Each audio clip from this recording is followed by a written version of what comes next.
여러분들 이런 집에 가서는 사실 그 누구도 잘 될 수가 없습니다. 조금 더 과장해서 말하면은 정말 큰 부자 혹은 재벌이라 할지라도 나쁜 집에서 오래도록 노출이 되고 그곳에 살다 보면은 자기도 모르게 어느새 집안이 망해져 있을 겁니다. 자, 여러분들을 가난하게 만들고 언제나 우환에 가득하게 만드는 그런 풍수적으로 나쁜 집들, 여러분들이 피해야 될 부분들을 확실하게 지금 말씀을 드릴 테니까 끝까지 잘 들어보시고 마음에 잘 새기셔서 삶에 적용하시길 바랍니다.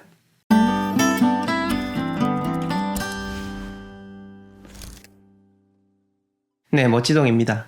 사실 진짜 이 풍수에 대한 부분, 이런 운에 대한 부분을 잘 안다면은 일반적으로 풍수를 이야기한다는 게 참으로 어려운 일입니다. 왜냐? 내가 말하는 잘못된 지식 하나로 누군가의 삶은 크게 뒤틀릴 수가 있기 때문입니다. 한 사람뿐만 아니라 한 가족도 멸문이 될 수가 있기 때문에 제가 엉터리 전문가들 잘못된 풍수지리에 대한 내용에 대해서 강하게 비판을 하는 겁니다.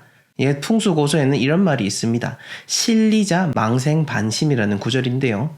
자연의 이치를 잃어버리고 산다면은 그 삶은 참으로 허망할 것이다 라는 뜻을 담고 있습니다. 그런 의미에서 여러분들이 조금이나마 자연의 이치를 알고 삶이 허망되지 않도록 대표적으로 여러분들이 기억하셔야 될 부분들 정리를 해드릴 테니 잘 들어보시길 바랍니다. 우선 첫 번째로는요. 현관문이 제대로 보이지 않는 집일수록 그 집에는 좋은 운이 들어오기가 어렵습니다. 집 안으로 들어오는 모든 좋은 기운들은 오로지 현관을 통해서만 들어오게 되는데요. 즉, 운이라는 것이 여러분들이 현관을 찾아서 들어오는데 그 현관이 제대로 보여지지 않도록 집을 지었다라고 하면은 그 집은 기본적으로 운이 반 이상 깎여나간다 라고 해도 과언이 아닐 겁니다. 만약 집을 지으신다면은 어떤 심미적인 부분도 중요하겠지만은 이러한 자연의 이치적인 측면도 잘 고려하셔서 집을 설계하고 지으시길 바랍니다. 그 다음 두 번째로는요. 집 중앙에 화장실이 있는 경우도 상당히 좋지 않은 편인데요. 왜냐면은 이 기운이다라고 하는 측면, 풍수적인 측면들은 모두 다 어떤 모인다라는 측면을 상당히 중요하게 생각을 합니다. 그리고 한 집이라고 했을 때 그 집의 기운이 모이는 공간이 집의 가운데이고 거실이기 때문에 거실이 중요하다라고 이야기를 드리는 거죠.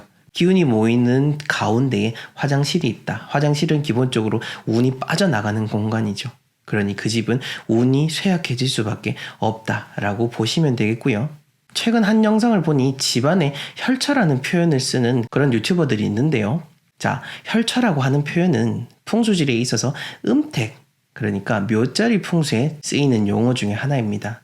혈심론이라고 해서 혈자리를 찾아가지고 그 혈자리에다가 조상님을 모시는데 그 혈자리를 혈처라는 단어를 사용하는 거지 우리가 사람이 살아가는 양택에 혈처라는 표현은 절대 쓰지 않고 이거는 풍수적으로 무지하신 분들이 이렇게 이야기를 하는 거지 여러분들은 그 표현을 절대 집안에선 쓰는 게 아니다 라는 점을 기억하시면 좋을 것 같고요. 그 다음 세 번째로는요. 진동이 많이 느껴지는 집입니다. 이건 좀 포괄적인 의미이기도 하는데 지나다니는 교통량이 많다라든지 아니면은 주변에 뭔가 집에 계속해서 그 소리의 파장이 울려 퍼지는 그런 공간들은 그 공간에 사는 사람들을 불안하게 만들고 우환에 빠지게 만듭니다. 보통 제가 명당이라고 소개해드리는 공간들을 가보게 되면은 우리가 제일 먼저 느끼는 것이 바로 포근함입니다. 풍수에 대해서 아무것도 모르는 일반인들이 간다 하더라도 그러한 공간에 가면은 왠지 모르게 나를 감싸주고 포근한 느낌이 들어요 라고 이야기를 해주시는데요. 이처럼 사람이 살아가는 공간은 안정되고 울림이 없어야 된다라는 것, 이 점을 기억하시기 바랍니다. 다음으로 음습한 집에는 좋은 기운이 모이기가 어렵습니다. 사람이 살아가는 공간을 풍수용어로서 양택이라고 표현을 하죠. 즉 양의 기운으로서 기운이 생성이 되어야 되는데 그 사람이 살아가는 공간에 너무 많이 기운이 음습한 기운으로 압도되게 되면은 그만큼 살아가는 사람들에게 활력을 주지 못하게 되고 기운을 쇠약하게 만들 수 있다라고 보시면 되겠습니다. 뭐 사람 살아가는 집에 음습한 집이 있나 라고 하시겠지만은 여러분들 안 가보셔서 모르시겠지만은 음습한 집들 생각보다 정말로 많습니다. 물론 그런 분들일수록 그런 공간을 살고 싶어서 사는 거는 아니겠지만은 근데 제가 말씀드리고 싶은 거는 이 음습한 집에 처음에 들어갈 때는 좀 찝찝하다라고 하는데 그 공간에 하루 이틀 살고 마음을 두게 되면은 거기에 친숙해져 버린다는 겁니다. 즉, 그 나쁜 기운에 물들어 버려가지고 여러분들이 계속 그렇게 살아가게 되고 나도 원하지 않는 방향으로 삶이 계속해서 밑으로 떨어지게 되는 거죠. 그 점이 정말로 무서운 거라는 거죠. 그래서 만약 집을 알아보러 들어가실 때 왠지 이 집에 들어가니까 이 아파트에 들어가니까 뭔가 좀 음습하게 느껴진다 라고 하면은 이런 느낌을 절대 무시하지 마시고 집을 고르실 때 중요한 판단 요소로 삼으시길 바랍니다. 그 다음 5번째로는요, 복도가 길게 늘어진 집입니다. 자, 앞에서 제가 화장실 말씀드리면서 먼저 언급을 했죠. 기운이라는 게 가운데로 모여져야 되는 건데 풍수 이론으로 봤을 때는 집 모양 자체가 직사각형으로 되어 있는 게 가장 좋습니다. 그런데 요즘은 뭐 길게 빼고 타워형 아파트로 짓다 보니까 복도가 놓여져 있는 집들이 점점 더 많아지고 있습니다. 20평대라고 하더라도 포베이로 만들다 보니까 거실은 작아지고 방은 많아지면서 저절로 복도가 생겨나는데요. 하지만 풍수적인 요소로 봤을 때는 예전에 거실이 가운데로 배치되어 있던 그런 3베이 형식의 아파트가 더 좋은 집이다 라고 이야기 드릴 수가 있습니다. 그 다음으로 우환이 장기적으로 지속되는 집입니다.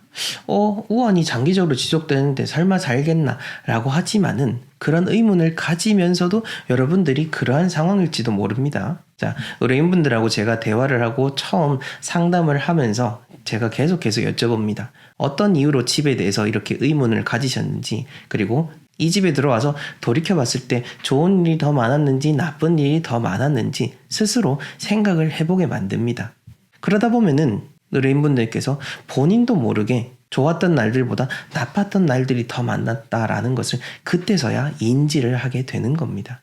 물론 한 가족이 한 집안에 살아가면서 우환 없는 집 없고 이런저런 늘 바람잘 날 없는 시간들이 항상 있는 거지만은 그럼에도 불구하고 가족 전체적으로 여러 가지 있었던 일들을 한번 생각을 해봤을 때 분명 여러분들 스스로 딱 판단이 내려지는 경우들이 분명히 있습니다. 자, 그렇게 했을 때 내가 이 집에 와서 더 오히려 불행해졌고 우리 자식들도 계속 뜻대로 풀리지 않았구나 라는 것을 그때서야 알게 되는 겁니다.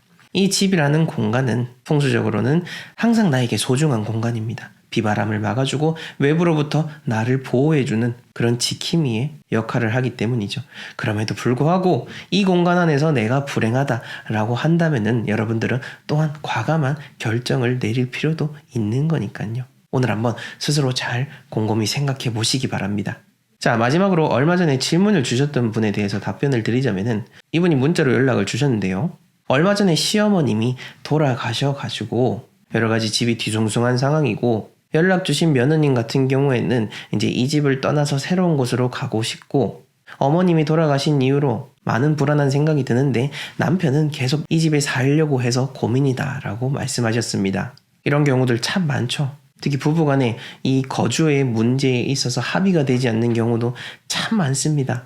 사실 이런 경우는 어떤 어머님이 돌아가셨다라든지 여러 가지 다른 외적인 부분보다 집 자체에 대한 측면을 집중을 해가지고 집이 좋은지 아닌지를 판단을 해야 됩니다. 그렇지만 그거는 풍수적인 컨설팅을 받으셔야 되는 거니까 그거는 배제한다라고 하면은 이런 상황일 때 만약 연락을 주신 본인께서 너무나 계속해서 마음적으로 힘들고 그리고 여러 가지 측면에서 계속해서 가족들에게 우환이 생긴다라고 하면은 그때는 어떻게든 협의를 하고 가족을 설득시켜가지고 더 나은 공간을 찾아가도록 하는 것, 그것이 중요합니다. 또한 한 집안은 운이라는 게 같이 결속이 되어 있습니다. 그리고 이 중에서 설령 같은 가족이라 할지라도 운을 까먹는 사람이 있고요. 운을 얻어오는 사람들이 있습니다. 그리고 보통 이렇게 운을 얻는 역할을 하는 사람들이 잘 버티고 또한 새로운 공간으로 이렇게 이동하려 하는 마음이 나는 경우들이 많습니다.